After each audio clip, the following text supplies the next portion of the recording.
बिहार का तेजाब कांड आज भी लोग भूले नहीं हैं। इस सनसनीखेज कांड के बाद सुर्खियों में आया था बिहार के बाहुबली माफिया और नेता शहाबुद्दीन का नाम। ये वही मामला है जिसकी वजह से शहाबुद्दीन को जेल जाना पड़ा था और इसी मामले में कोई गवाह ना मिलने की वजह से शहाबुद्दीन को अदालत ने जमानत पर रिहा भी कर दिया था, लेकिन सुप्रीम कोर्ट ने उनकी जमानत रद्द कर दी। शहाबुद्दीन के चर्चाओं में आने से एक बार फिर यह मामला लोगों को उस खौफनाक वारदात की याद दिला रहा है जिसे तेजाब कांड नाम से जाना जाता है। आपको बता दें कि वर्ष 2004 की बात है। बिहार के सिवान जिले में चंद्रशेखर प्रसाद उर्फ चंदा बाबू अपनी पत्नी, बेटी और 4 बेटों के साथ रहा करते थे। उनकी मुख्य बाजार में 2 दुकानें थीं, एक किराने की और दूसरी परचून की। एक दुकान पर उनका बेटा सतीश बैठता था और दूसरे पर गिरीश। 16 अगस्त 2004 का दिन इसी परिवार के लिए कयामत बनकर आया।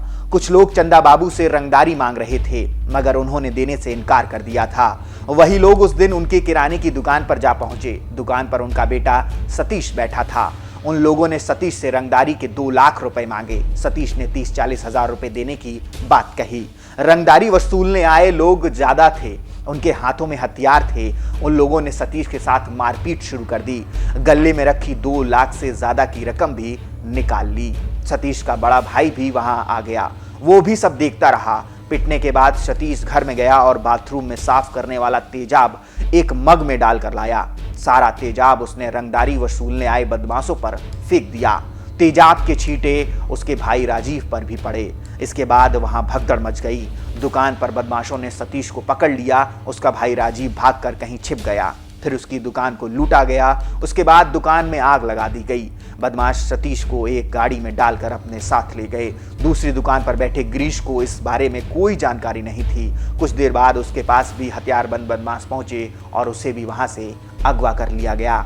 इसके बाद सतीश और गिरीश का बड़ा भाई राजीव भी उन बदमाशों के हत्थे चढ़ चुका था। रंगदारी ना देने की वजह से उनकी दोनों दुकानें लूट ली गईं।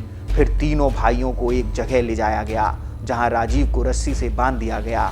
उसके बाद सरेआम सतीश और गिरीश के ऊपर तेजाब से भरी बाल्टी उड़ेल दी गई। बड़े भाई की आंखों के सामने सतीश और गिरीश को तेजाब से जलाकर मार डाला गया। इसके बाद उन दोनों की लाश के टुकड़े टुकड़े करके बोरे में भरकर फेंक दिए गए। जिस दिन ये सनसनीखेज वारदात अंजाम दी गई, उस दिन सतीश और गिरीश के पिता चंदा बाबू अपने भाई के पास पटना गए हुए थे। वारदात की खबर पूरे सिवान में आग की तरह फैल गई। किसी ने पटना में चंदा बाबू को फोन करके कहा कि वो सिवान नहीं आए, अगर आए तो मार दिए जाएंगे। उन्हें बताया गया कि उनके 2 बेटे मारे जा चुके हैं, जबकि एक बेटा कैद में है। राजीव वहीं बदमाशों की कैद में था, मगर 2 दिनों बाद वो भागने में कामयाब हो गया। वो किसी तरह से गन्ने से लदे एक ट्रैक्टर में छिपकर चैनपुर जा पहुंचा। वहां से वो उत्तर प्रदेश के पडरौना जा पहुंचा। वहां उसने स्थानीय सांसद के घर शरण ली। इस दौरान चंदा बाबू की पत्नी, 2 बेटियां और एक अपाहिज बेटा भी अपने घर छोड़कर जा चुके थे। सारा परिवार बिखर चुका था। इस दौरान चंदा बाबू को खबर मिली कि उनका तीसरा बेटा भी मारा गया है। इस पूरे घटनाक्रम के दौरान एक दिन किसी ने चंदा बाबू को फोन करके सूचना दी कि आपका बेटा छत से गिर गया है, मगर इस सूचना के पीछे असली मकसद उन्हें बुलाकर खत्म करना था। इसके लिए बदमाशों ने ये एक साजिश रची थी। बावजूद इसके चंदा बाबू हिम्मत जुटाकर सिवान पहुंच गए। उन्होंने वहां पुलिस अधीक्षक से मिलने की कोशिश की, लेकिन उन्हें एसपी से मिलने नहीं दिया गया। थाने पहुंचे तो वहां दरोगा ने कहा कि आप फौरन सिवान छोड़ दीजिए। उनके बाद चंदा बाबू छपरा के सांसद को लेकर पटना में एक बड़े नेता के पास गए, मगर नेता ये कहकर पल्ला झाड़ लिया कि मामला सिवान का है तो वह कुछ नहीं कर सकते। इस दौरान बदमाशों को चंदा बाबू के नेता से मिलने की खबर लग गई। उन्होंने चंदा बाबू के पटना वाले भाई को फोन करके धमकी दे डाली। वो धमकी से इतना घबरा गए कि उन्होंने फौरन चंदा बाबू का साथ छोड़ दिया और फौरन अपना तबादला पटना से मुंबई करा लिया। वहां जाने के बाद भी उनके धमकी भरे फोन किए गए, जिसकी वजह से उनके भाई को दिल का दौरा पड़ा और उनकी मौत हो गई। इसके बाद चंदा बाबू पटना में ही रहने लगे। वो पूरी तरह से बेसुध थे। उनकी हालात किसी साधु की तरह हो गई थी। वो कई दिनों तक इधर उधर घूमते रहते।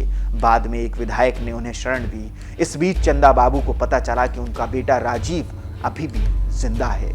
इस खबर ने उनमें एक नई ऊर्जा भर दी।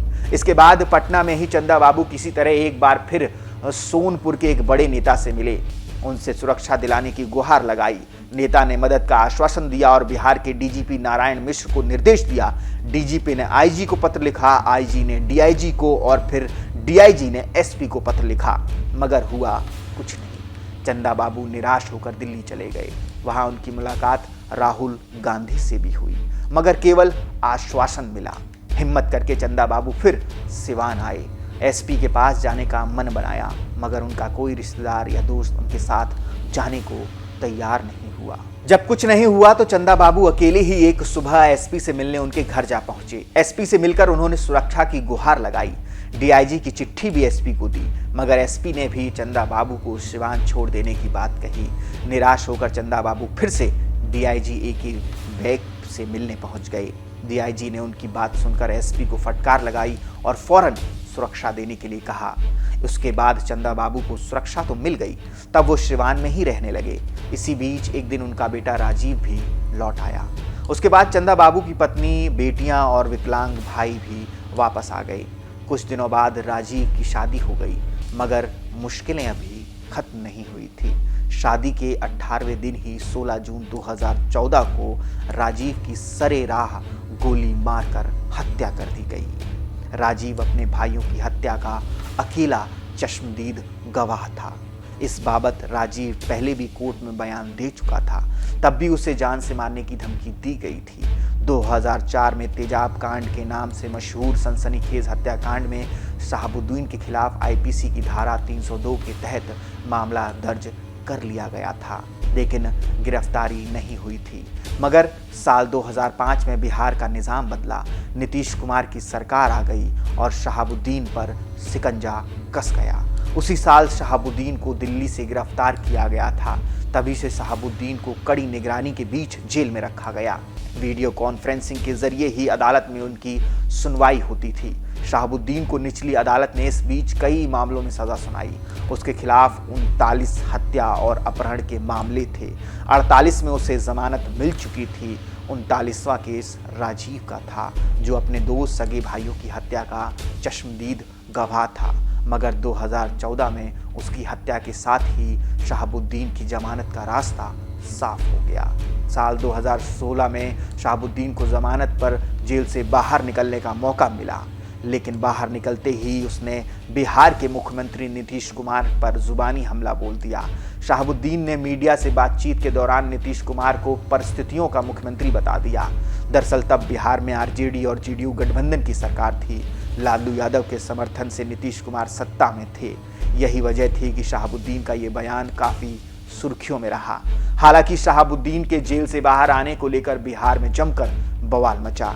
इसका नतीजा ये हुआ कि जमानत रद्द कर दी गई और उसे दिल्ली के तिहाड़ जेल शिफ्ट कर दिया गया। शहाबुद्दीन तब से वहीं बंद था। इतने जुल्म सितम के बाद भी चंदा बाबू और उनकी पत्नी अपने एक विकलांग बेटे के साथ सिवान में डटे रहे और बाहुबली से लंबी लड़ाई लड़ी और शहाबुद्दीन को सलाखों के पीछे पहुंचाकर ही दम लिया। चंदा बाबू भी करीब 1.5 दशक तक मोहम्मद शहाबुद्दीन से लड़ते रहे और पूर्व बाहुबली सांसद को सलाखों के पीछे पहुंचाने में कामयाब रहे। शहाबुद्दीन ने चंदा बाबू की हंसती खेलती दुनिया उजाड़ दी थी। डरी सहमी चंदा बाबू की पत्नी, दोनों बेटियां और एक दिव्यांग बेटा भी घर छोड़कर जा चुके थे। सारा परिवार बिखर चुका था। तीसरे बेटे को भी मार दिया गया था। हालांकि अपने बेटों के लिए न्याय की इस लड़ाई में उनकी पत्नी भी कभी मौत के सामने झुकी नहीं। पत्नी की मौत के बाद चंदा बाबू अकेले हो गए थे और 16 दिसंबर 2020 को अचानक जिंदगी को अलविदा कह दिया। अब तो शहाबुद्दीन भी इस दुनिया से चला गया था, लेकिन सिवान के साहिब के खिलाफ की कहानी जो कभी लालू यादव के जंगल राज में फल फूल रही थी, उसे एक आम आदमी चंदा बाबू ने जड़ से उखाड़ दिया था। अन्याय के खिलाफ लड़ने वाले चंदा बाबू की दास्तान दशकों तक लोगों के जहन में जिंदा रहेगी।